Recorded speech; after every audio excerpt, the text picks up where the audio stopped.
welcome back to my channel. This is my cousin Seles.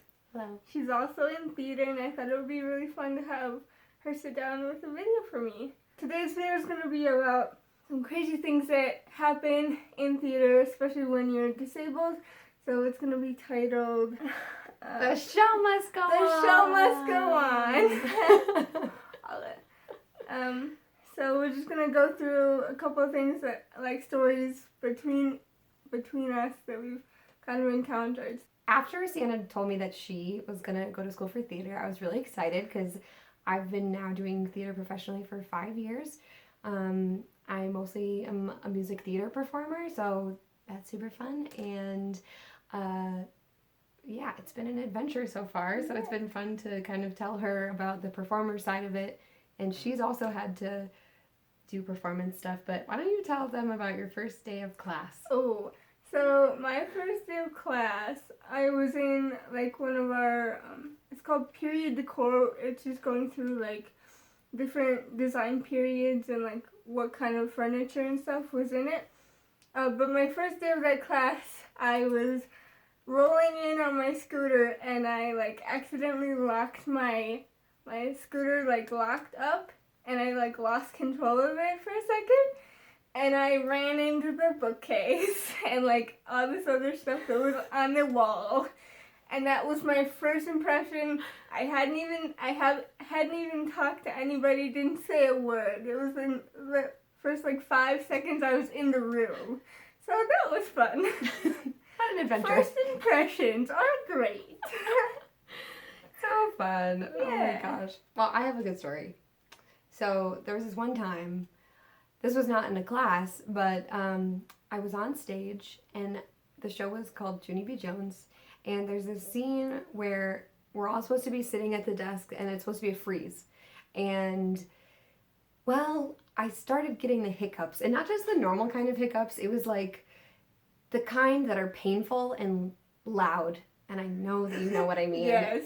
Sometimes you hiccup and it's like, oh, it's so cute. Like, no, this was like the ugly, scary kind. Yeah. And it was during a show, full audience, and I couldn't stop. And I just started laughing so hard. And so I'm like slowly like changing my freeze from here to here. And I'm just shaking like this because I can't stop hiccuping. But the show went on, and we made it through. It was great. Oh my gosh. What about that time that you were doing lighting?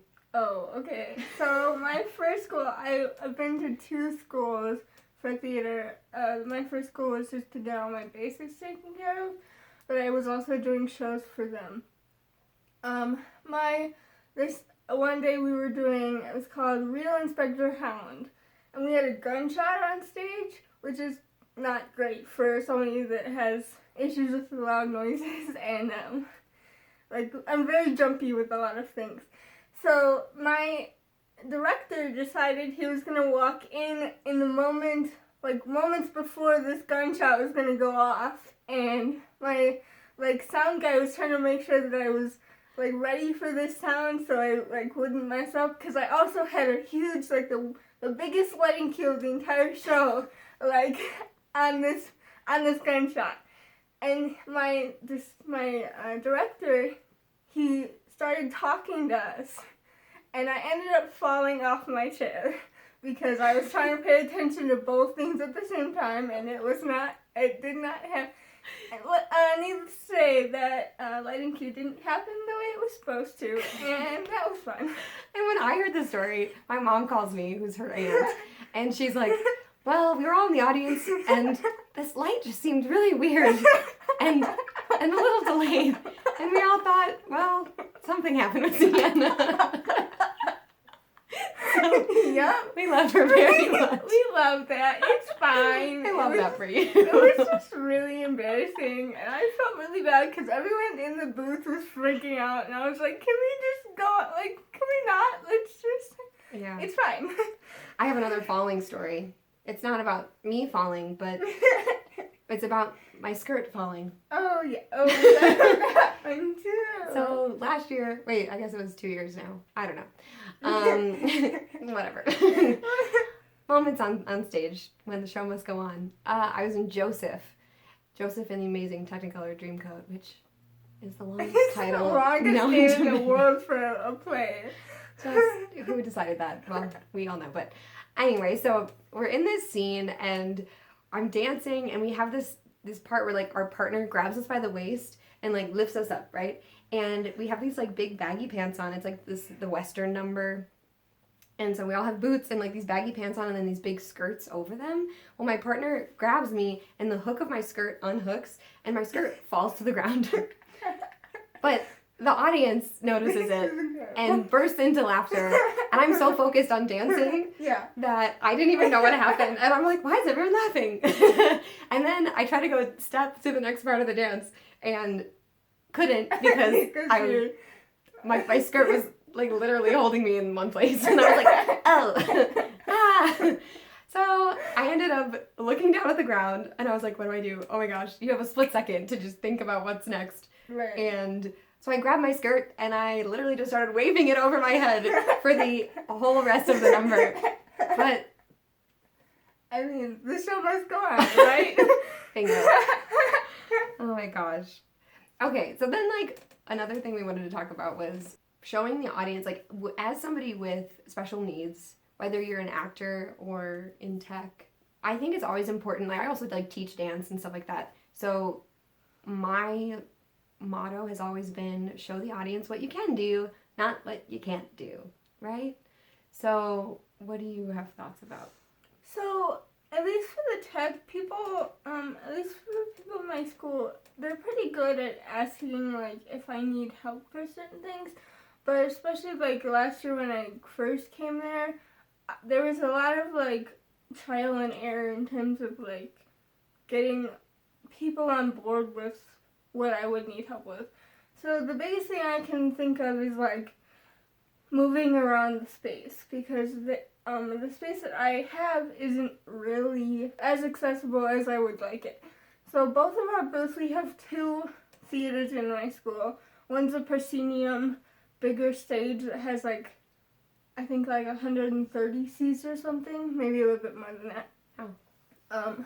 But we have another that's like a black box, and it's like a black box is a stage where you can, like, change the seating around depending on what you need the show to be. So, so both of those booths are up either 2 flights or 3 flights of stairs. Oh my gosh. And I cannot get up them without help. And also the flights of stairs are, like, the railings are far apart, so I need somebody's hand to be able to get up because I can't, like, reach on both sides of the stairs. Oh, that's how super convenient. awkward. So that's fun. And then also, that is the only way I can get to our green room too, is through the black box theater, because the green room is downstairs. And, like, our main, so there's 2 floors. 2 floors. So, like, our main floor, and then, like, to go to the green room, you have to go down some stairs as well. So I have to get some help with that. And the only way I can bypass that is going through the black box, because there's, like, black box, and then you can, like, get past, like, the back hallway. But this year it took them 7 weeks to get me a key to the green or the black box theaters. Another thing we wanted to touch on was on the performer side of it, which is what I know, it's really all I know, is that there are some theater companies that really cater to people with disabilities. Like in Denver, which is where I live and where I've done most of my performing professionally, is a company called Family Theater Company. They cater to people that have a physical, emotional, and, like, cognitive disabilities as well. Then something that maybe some of you have heard of is Deaf West Theater Company, or it's called Deaf West Theater. Deaf West Theater. So they specialize in people who use ASL to communicate, but then they also have spoken word in their shows too. So it's kind of this cool combination of Collaboration. Yeah, collaboration. Yeah. To create this awesome art. It's really amazing, honestly. Very cool. So there are companies out there, and I hope that continues to grow. You said that you recently talked to somebody that's developing a company, right? Yeah, I think she's developing it in like Ohio or something, but she's just getting off the ground, so I don't really know what it's called. But her name is Tallery, and she has CP as well. And her goal is to have every job be filled with somebody that is disabled. And then also, I think we talked about also her having people that are able-bodied, just so like assistance would be there if we needed it. But yeah, it's kind of similar to Deaf West, how they have, you know, like in their shows, some people that are strictly ASL communicating take cues off of the hearing able people that are also using spoken word to cue other moments. So it really is a collaboration, which is cool and inclusive, and that's what we're all about. You know, show the audience what you can do, and thrive in that, which is cool. Definitely. You mentioned something really interesting, which was about like inclusivity. One of our other topics was the fact that sometimes inclusivity doesn't always have to be the main focus on a character that's disabled, as long as there's representation. Really uncomfortable, and like you're scrutinizing every move that we make, and like that's not what this is about. That's not what inclusivity and representation's about. It's just about different people and our circumstances and our experiences. Right. Yeah. Great talk. Yeah. Thank you for being here. Well, thank you for being here. She's in Denver right now. I'm in Denver because I get to see her for the first time in a professional show. She's in Christmas Carol, the musical, right now. And I loved it. She's great. Oh, yeah. Thanks, Sienna. Yeah. Okay, well, have a good day. Okay, bye, guys.